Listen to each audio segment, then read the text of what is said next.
Just as I'm wrapping up a so far a 36-hour fast and may go longer, I wanted to make some tips on how to get through a fast. I find this is the best time to do that because my brain is functioning its best right now, and that's one of the benefits that we should focus on. Another thing that I didn't put on this list, but I'm remembering now as I'm out here in nature, just these ponds here, and love beautiful Oklahoma, but is to focus on your senses that are so heightened right now. The beauty that's all around you, the smells. I love just smelling food sometimes. I know that's weird, but I've heard other fasters say the same thing. So I want to keep this short, so I did write it down just so that I could stay organized. Number one is definitely water. And I don't know if I put these in order, but I would say water's high up there on the list. Water, drinks. I find creative little drinks like this that they have, if you look, that has no sweeteners or anything in it. It does have a little bit of caffeine, and that's actually helpful. So I really like those. I make a big batch of green tea and put it in different little cups. I have hot green tea, I have iced green tea. I buy it off of Amazon in bulk so that I can wake up each morning and I just put about 3 tea bags in a big mason jar, fill it up with water. I have a little tea kettle that heats it up. I'll put links to some of those things down at the bottom so that that water warmer thing is, I've used that so much over the last couple of years, and it's really helped me with fasting to just be able to set it, forget it, walk away, and then come back and I've got hot water. It keeps it hot. And then I make my tea. And a lot of times I forget and leave the tea bags in there too long, but it's too strong. But keep those drinks around, and anytime you're hungry, you can drink those and make it through that window of hunger. Number 2, leave. Go do errands, go on a walk, get out in nature like this.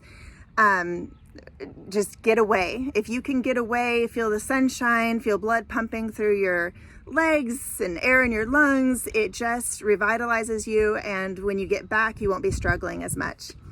Number 3, avoid the pantry, avoid the kitchen. If I walk in the pantry, I start having thoughts about eating that food, and it's just not a good place to be. So get out of those places. Last night, I even watched TV in a different room because I've gotten used to eating in the room where we watch TV. So I went and hung out in the kids' playroom and watched TV in there so that I could change my mind and get right, because I was struggling a little bit with the longer fast. Number 4, do self-care. Yesterday, I touched up my roots that were getting kind of gray, and I did some self-tanner, and there's just lots of little things that you can do. Give your dog a bath. That's not really beauty or self-care, but just do some other things that you would not be doing because you would be eating.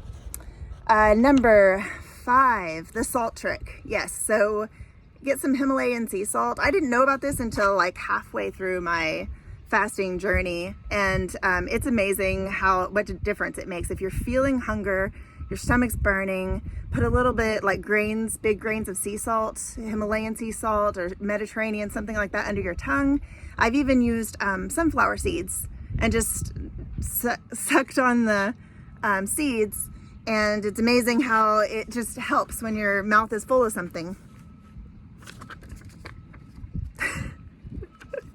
All right, let's see. Watch other fasters. Oh, that is treasure right there. That's what you need to do. Like Thomas Delauer is somebody that I really like. Let's see if I can take these off. Yeah.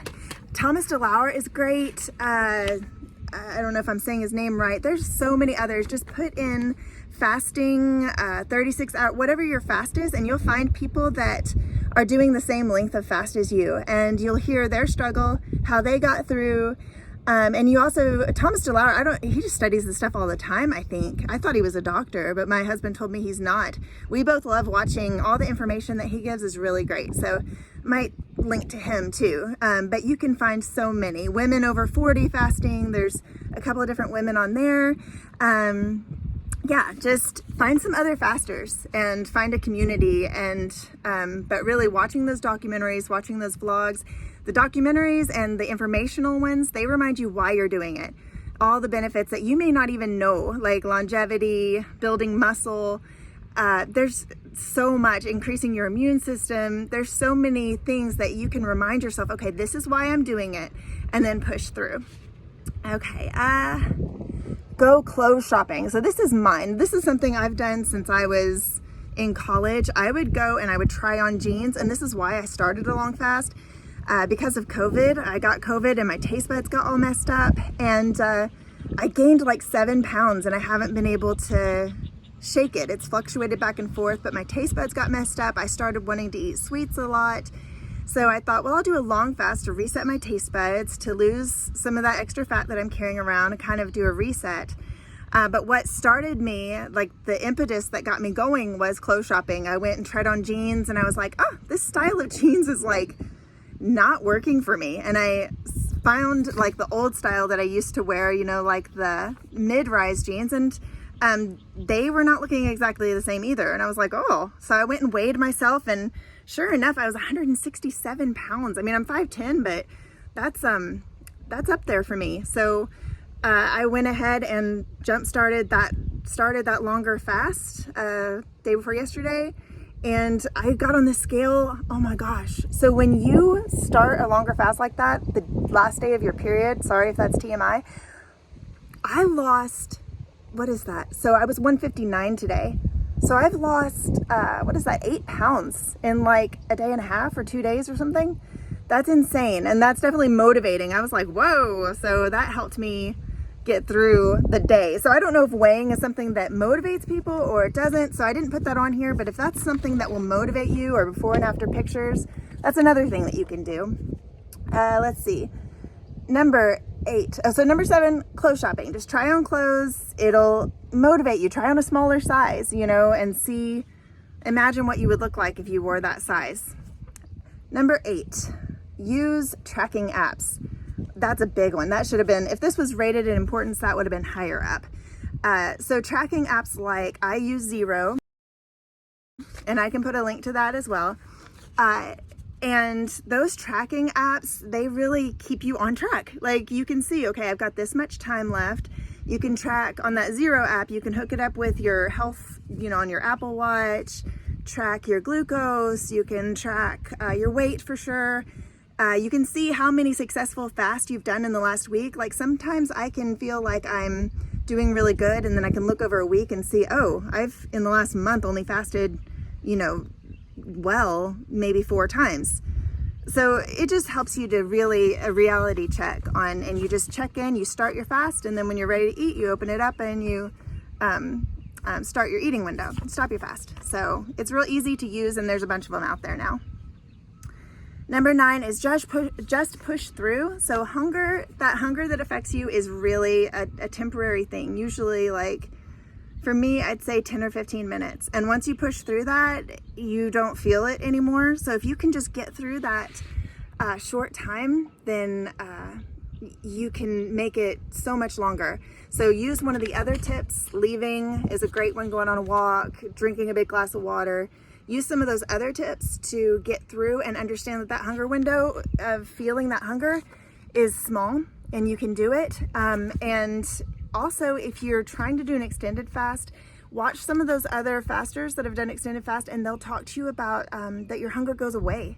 So if you just remind yourself, if I just push through a little bit longer, 12 more hours, 6 more hours, I might get to a point where I'm not even feeling hunger. And then who knows your potential? Like you could, of course, I'm not speaking to people, if you have eating disorders and stuff like that, probably should not get into this. But if you're just a person trying to get healthy and lose weight and want to do an extended fast every now and then, if you lose that hunger, who knows? I mean, this might be the fast that you do 72 hours or something, and just really get that good reset for your body and your mind. Number 10, remember, this is delay, don't deny. Just remind yourself that I'm just delaying what I want. Like in that moment, that craving or that hunger for whatever can be strong. But if you will remind yourself, hey, I can have that, say you wanted that green apple, or even like crackers or something that you just, donuts, even something that you just really wanted, remind yourself, I can have that, just not right now. I think there's a book out there, even a girl wrote, called Delay, Don't Deny. And that's just like the theme of intermittent fasting, and that's why it works for me, is that I'm not denying myself, I'm just delaying getting what I want.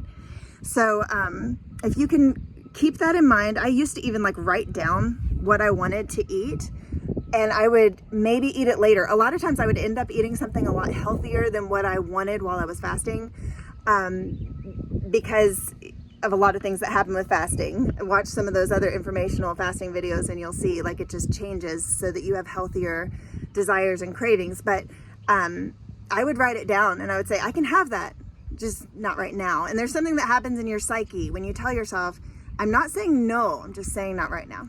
So anyway, there's a quick video trying to keep it under 10 minutes with 10 tips on how to get through a fast. Practical.